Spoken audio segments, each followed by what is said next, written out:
A group of activists in Belfast took to the streets today as part of a nationwide day of action. According to Third Act, their group is made up of Americans over the age of 60 determined to change the world for the better. Today, Third Act organized more than 100 events around the country, including in Belfast.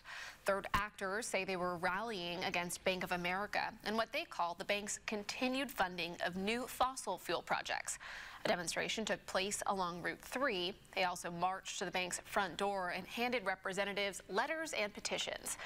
Organizers say more than 50 people attended this event. Bank of America declined to comment on the protest, instead pointing us to the sustainability portion of their website. It reads in part, Bank of America is committed to improving the environment and how we approach our global business strategy, work with our partners, make our operations more sustainable, support our employees, manage our risks, and govern our activities.